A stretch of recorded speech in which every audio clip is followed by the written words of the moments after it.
folks. I hope you're excited to be here. We'll be starting in just a second.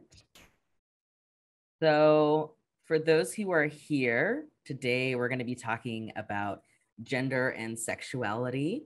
And I'm super excited to be talking about this with you today.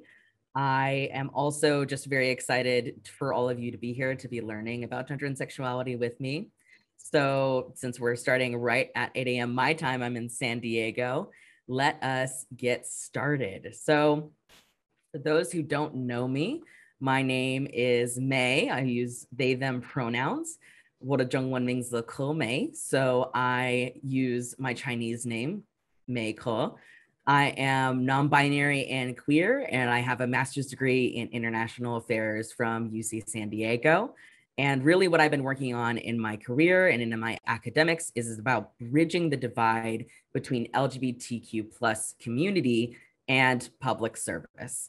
Now, if you're here and you just heard that I have a master's degree in international affairs, you might be wondering, okay, why is someone with a master's degree in international affairs talking about this subject, right? Why is someone with a master's degree in international affairs speaking at a CX or a UX conference about gender and sexuality?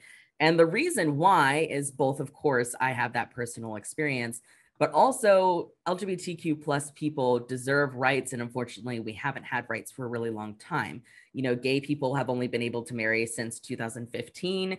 Queer people have only gained the protection from workplace discrimination in June of 2020.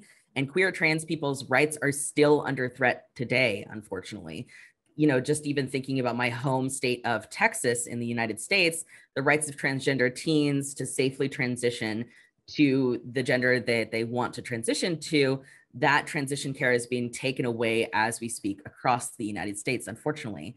And really, until we see true recognition and integration of queer and trans people into society, it's important to be educated about and pay respects to the queer and transgender people around us. So before we get really in depth into it, let's do a little bit of a vocabulary primer. I really want to focus on this just because, one, I'm speaking in English, and English is a very contrary language, unfortunately. There's a lot of unconscious bias of the language we use, right? So the language we use is a lens we use to communicate our experiences. And language helps bind us to each other and helps us connect and identify ourselves. But especially when we're talking about the LGBTQ plus community, unfortunately, you have to be very specific about the language that we use because we want to be inclusive, right? So let's go over some of the vocabulary that we have here. First, we want to talk about LGBTQIA plus or LGBTQ or LGBT. You might hear me say a variation of these different types of letter mashes here. That's all going to be a shorthand to describe people part of the lesbian, gay, bisexual, transgender, queer, intersex, and asexual communities. And I'm just listing off some of the identities that we have here. There's way more identities that fall under this umbrella that are represented by the plus sign. But when I say LGBT or LGBTQ, that's what I'm using as a shorthand instead of all of the letters that we could potentially be using. And, you know, secondly, we have this term queer. Queer is a term used by some people in the LGBTQIA plus community to encompass the community. But I do want to say that it shouldn't be used without the permission of a person to describe someone. So I personally identify as queer, but I wouldn't recommend calling someone else queer without their permission, especially if you are heterosexual and cisgender, because you're not part of the community. So it's inappropriate to use that terminology. So I just mentioned something called cisgender. What does that mean? Cisgender or cis? Cisgender is the gender matching the sex assigned at birth. And cis is a shortened form of that word cisgender. Cis actually in Latin means same. And so when you say cisgender, you're saying same gender, right? Now, let's talk about something called transgender. That's going to be the opposite of that. Transgender is gender different from sex assigned at birth. So transgender or trans, it literally translates from Latin as different gender. So transgender, different gender. And like I just said, trans is a shortened form of the word transgender. And on that note, we do also have the terminology transsexual. You might have heard this as a different term. It's a little bit of an older term. It's no longer considered appropriate to use unless a person specifically requests it to be used for themselves.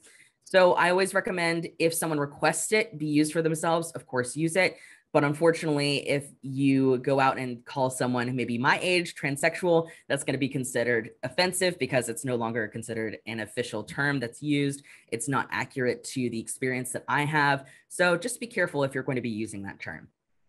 Next, we'll move on to gender nonconforming, or GNC.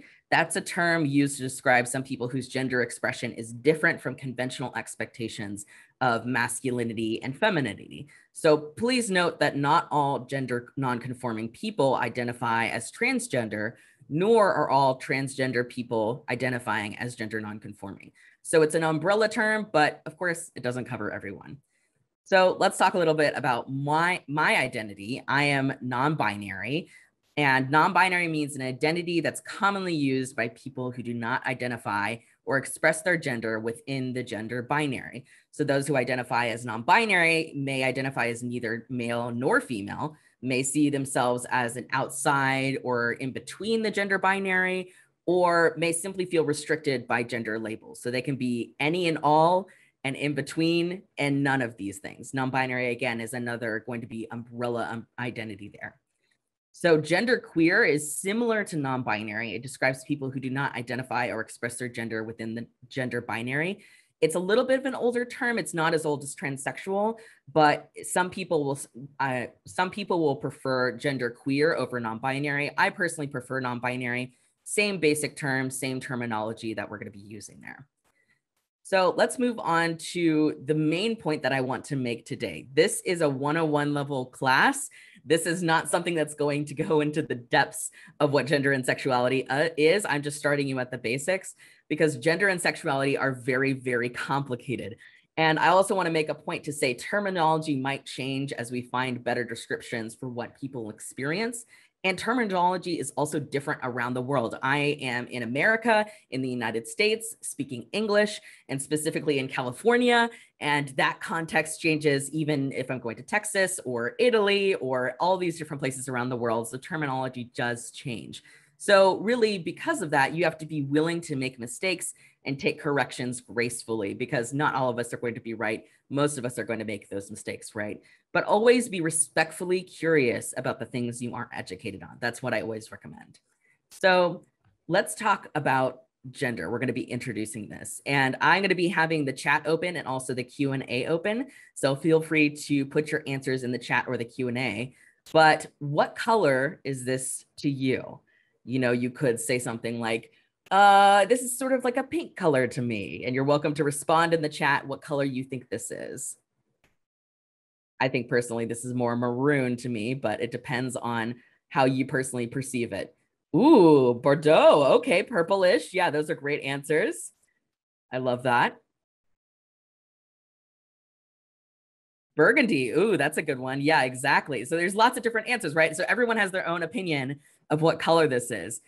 And, you know, technically, especially if you're a UX person, you know, I could give you the RGB codes, right? I could give you the RGB, I could give you the hex code for this color. I could tell you the official name, which is pansy purple, apparently. I could tell you it's a darker, pretty color or a dark magenta or kind of a purplish, like Maggie mentioned. But unfortunately, I know pansy purple is a great name, right? Unfortunately, when I try to describe gender, it's sort of like describing a color, right? So describing gender to a cisgender person is like describing color to someone who's blind. You can only talk about kind of the abstract of it, but I can't give you the exact feeling or understanding of how I experience it, right? Or, you know, another way I've seen people say is describing a fruit to someone who has never tasted it before. You can only describe the abstract or the scientific terms, but you can't describe what it feels like, right? So I can't convey an experience that you've never had to you. You know, gender is an exploration that you have to take on yourself. And if you've never thought about it critically, how can you understand it, right? So really our understanding of a concept is based on history, background, language, and culture. There's lots of different things that come in there. And like I just said, you can use these technical terms, you can use these scientific terms or terms based on our own experience. If you've seen purple before, you're like, well, maybe this is purple, right? But is any of that really accurate to what the color is? No, you know, the color is what it is. We can't really describe it. Really, we can only contextualize the things, not tell someone how it feels. So in an effort to try to tell someone how gender feels, we're going to talk about the scientific things behind it. So let's talk a little bit about gender versus sex. Unfortunately, a lot of people think that gender equals sex, but that is actually not the case. And what do I mean by that? So what I'm talking about here is the sex and gender spectrum. If you're not familiar, this is a spectrum where sex and gender lie. Like for me, you can see I'm on the bottom there on the bottom right. I'm on the non-binary and genderqueer section. But you can also see that I do have obviously a sexual identity. So you could be male, female, or somewhere in between. And I'm not going to go into too much depth of what intersex is. Basically, intersex is a term used for people who have genitalia that's in between male or female, or they have multiple chromosomes or things like that. It's a little complicated, the science behind it, not going to go into it. But I did want to mention it because my sex is different than my gender identity. So my sex assigned at birth is female, but my gender identity is non-binary. So you can have different options on these forms, right? And you can see on the left-hand side of both of these spectrums, there's going to be a masculine kind of scale. And on the right-hand side, there's going to be a feminine scale. In the middle, there's this kind of in-between characteristic or something both neither characteristic. But this is only part of it, right? We also have to talk about gender expression, which is how we express ourselves to the world. So you might look at me and say, well, okay, what does non-binary mean to you? How do you express non-binaryism, right, in your gender expression? And the way that we do that is through clothing or for social cues or all sorts of different things. And for me, I'll talk about it a little bit later, but my gender expression is slightly different than my, fully androgynous look, because what is androgyny really? That's a much bigger question in philosophy than what we can talk about today. But gender expression is going to be that third piece of the puzzle, and it's how we present ourselves outwardly to other people. So when we look at all three of these together, you have this kind of gender trifecta, right? So you have the sex spectrum on the left, you have the gender identity spectrum on the right, and down in the middle at the bottom, you have gender expression. And you can see on all of these on the left-hand side, there's that blue for masculinity. On the right-hand side, there's that pink for femininity. In the middle is that purple for somewhere in between, androgynous, non-binary, all those fun things. So let's talk about gender spectrum in full with an asterisk, because I do have to say, obviously, good luck trying to put all the different types of gender identities into one slide, right? So this is my best attempt to do so. And I do want to note that there are identities beyond the binary that have existed long before the internet and in many different cultures around the world, especially for non-binary people and especially for people who are around my age. There's a lot of unfortunate people who say, well, your identity is just off the internet. You don't know what you're talking about. You made it up, which isn't actually the case. And when you do your research, you know that around the world, there have been non-binary identities that have existed for centuries. And my identity is only building off of that. It's not actually something that I came up with on the internet if I was on Reddit or something, right? So you can see in that spectrum that I've created, you have kind of a circle with examples of different identities and their umbrella terms. We have on the left, the masculine umbrella with the blue. We have on the right, the feminine umbrella with the pink. We have this kind of in the middle with the purple. And then on the top, you'll see a third or other gender. These are other identities that can have a third identity of gender. Those kind of fall under the non-binary umbrella, but they're also considered a third or other gender. And at the very bottom, you'll have no gender or genderless. Those are for people who are agender, who don't experience gender. And so you can see how complicated it gets very quickly because you have all these different identities and all these different umbrellas. And all of this comes together to create complication, right? So that's why whenever I say gender is complicated, this is what I'm talking about. I have to make a whole spectrum just to show you how complicated it is. So let's look through some examples, right? Just so you can see on the scales what we're talking about. So on the left, you'll see a transgender woman. On the right, you'll see a masculine presenting woman, right? So on the left, you'll see the sex of the person is male. The gender identity is female, so a woman. And the gender expression is feminine. On the right, you see a masculine presenting woman. So she is female. She was assigned sex as female. Her gender identity is that of a woman, but her gender expression is masculine. So you can see how these are two women, right? But they express themselves completely differently. even though they have the same gender identity. So there's going to be some variations in how we express ourselves, even if we are cisgender in the case of this masculine presenting woman. So let's use an even more complicated identity. Let's talk about non-binary people. So on the left, you can see a masculine non-binary person, and on the right, you see another masculine non-binary person. But as you can see on those little sliders and the spectrums, these are two of the same labeled identities, but they are different identities. On the right is actually my identity and how I identify. And on the left is just a general identity. So let's say for the left person, they are intersex. So the sex they were assigned at birth is intersex. Their gender identity is more masculine leaning, although still non-binary. And their gender expression is completely masculine.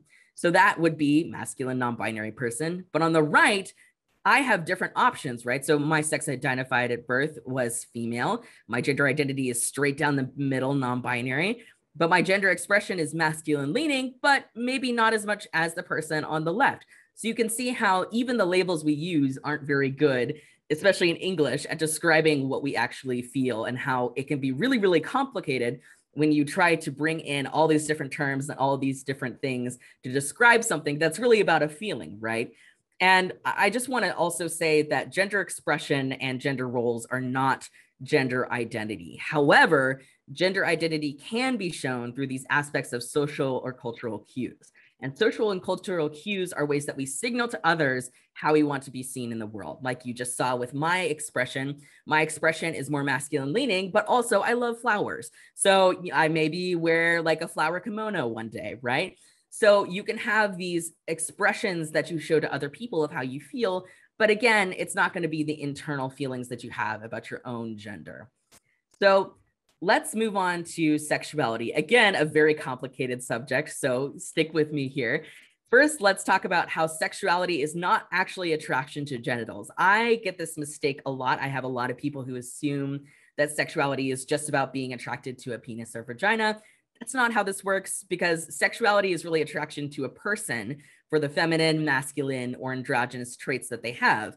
And defining sexuality based on genitals is both transphobic and also doesn't really make any sense, because, you know, do you automatically know the genitals of a person you think is attractive? You don't go on the street and see someone who's attractive and you say like, oh yes, I'm sure their genitals are wonderful. Like, no, you don't do that, right? You really focus on the person as a whole. You don't focus on genitalia. So really, how do we define sexuality in reference to gender? And although it's not up to you how someone identifies, sometimes I get questions of how you define sexuality of transgender people in a relationship. And I would always ask those people how they define their relationship, of course. And however, if you're intent on labeling them, go off their gender and not their sex. And gender can affect the label of sexuality, but it doesn't affect the feeling, like we just talked about earlier. Sexuality does not determine your gender. So let's go back to some of the spectrums that we were showing earlier and have a little bit of a variation on there. So like we showed earlier, on the left, we have masculinity. On the right, we have femininity. In the middle, we have androgyny. And at the bottom, we're going to have a couple of new options for us. In the bottom, we're going to have bisexual, pansexual, and queer. Those are going to be little boxes of kind of expansive sexuality or more than one option sexuality. And then on the bottom right, you'll see asexual or demisexual. Those are people who are not attracted to anyone regardless of, you know, their masculinity or femininity. They're not sexually attracted to them. So you can see that there's lots of different options as well. If you look on the left and the right in the middle of like a straight woman or a straight man, gay woman, all of these identities can be seen and put into these types of categories. But whenever we talk about sexuality, it gets a little bit more complicated, right? Because it's not just about sexuality, it's also about the romance. So when we talk about sexuality, what we're talking about is really two different things. We're talking about sexual attraction and romantic attraction. Romantic attraction can be separate, but can be linked to sexual attraction, but not always. So the same thing we have with sexual attraction, we have masculinity, femininity, androgyny. And then at the bottom, we'll have biromantic or panromantic. Those are terms, again, using the bi and the pan and putting romantic after instead of sexual. Makes sense, right? Same thing at the bottom with aromantic or demi-romantic. Again, replacing the sexual with the romantic. And really, when we're talking about this, we're saying, okay, well, maybe you're sexually attracted to only men, but you were romantically attracted to more than one gender. That's something that could potentially happen. And it also helps us understand our attraction to other people in a different way, right? It helps us kind of expand our concept of sexual and romantic attraction to understand ourselves better. So when we look at both of these, you have kind of a sexuality duo, right? So you have, again, the sexual attraction on the left and romantic attraction on the right, and you can mix and match all of these depending on your identity. And let's look at some examples of that. One example would be on the left, you have a gay man. So a gay man would say, okay, well, I'm sexually attracted to masculinity and also romantically attracted to masculinity. So you're gay on both of those aspects. But what if we talk about an asexual sapphic person? So we know sexual attraction, asexual, they don't feel sexual attraction, but the romantic attraction is towards femininity. So they might be sapphic. So basically, you can see how things can get a little bit more complicated, but also that adds to the beauty of the world that we're in, right? It adds to the complications and the way that we see the world. And if we're digging further into this more, you see, again, we have this kind of full sexuality spectrum, similar to the gender spectrum that we were showing earlier.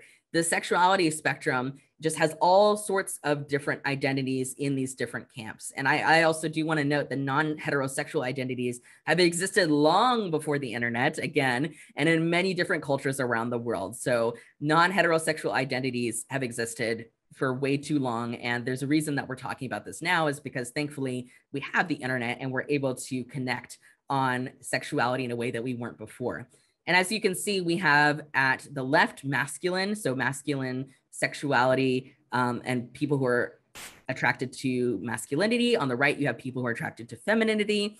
You have androgyny in the middle. At the top, we have something called expansive attraction, or it could be called nebulous attraction or multi-attraction. Those are for people who experience attraction to more than one trait in people, so bisexual, pansexual, or queer. And at the bottom, you have no attraction or little attraction. That would be something like demisexual or asexual.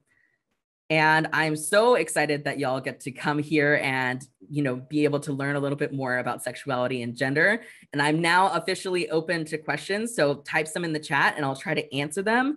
And please put whether or not you have a microphone in your question so I can unmute you if you wish to ask more questions or ask a follow-up question.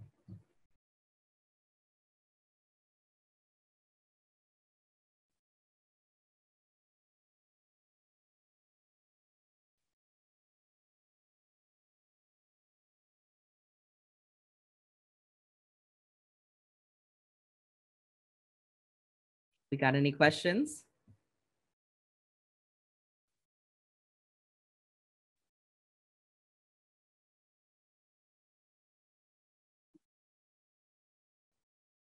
Thank you so much, Ube. Appreciate you. Thank you, Maggie.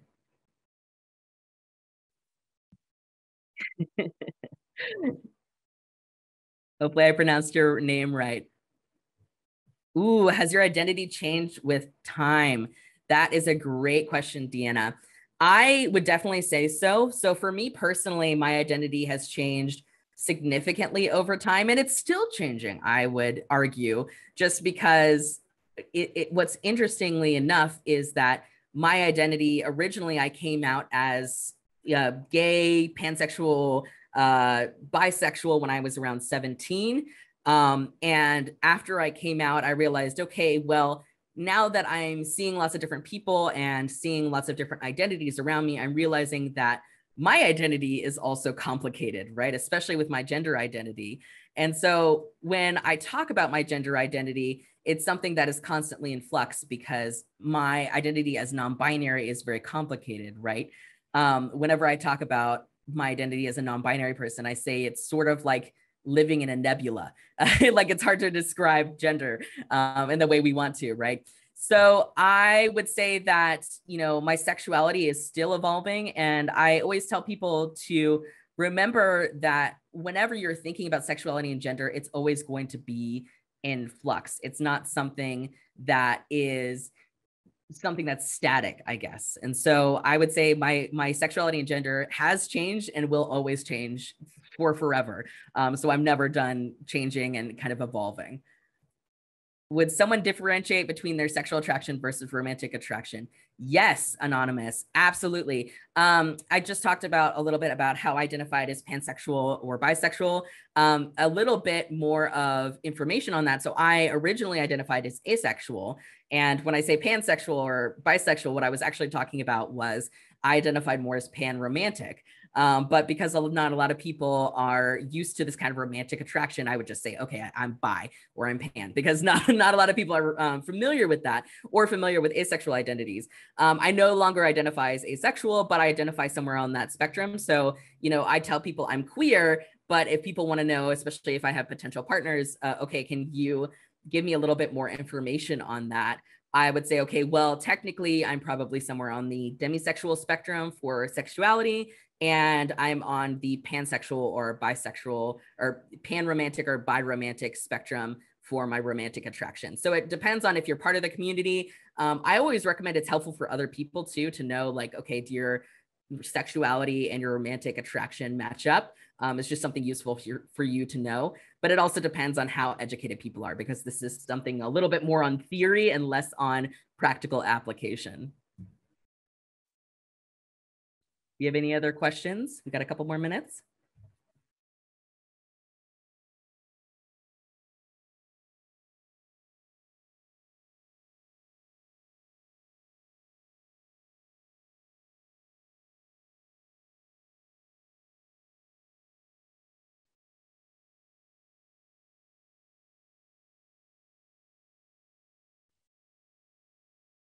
Ooh, how to use this in research demographics?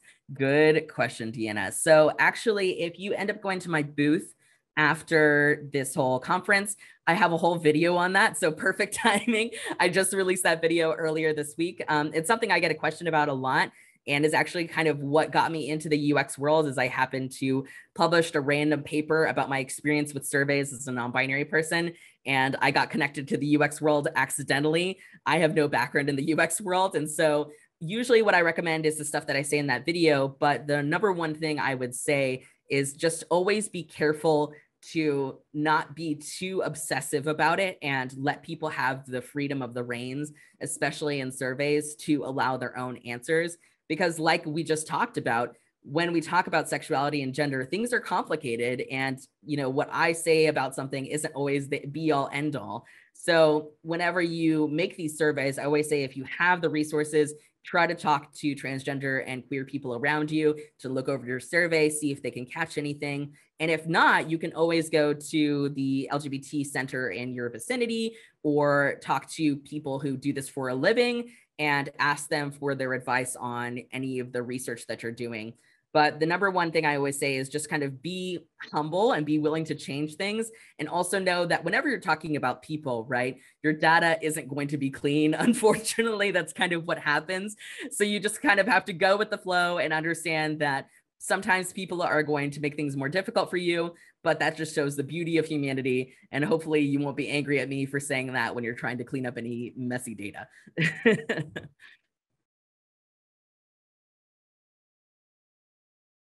Any last questions? We got a couple more minutes.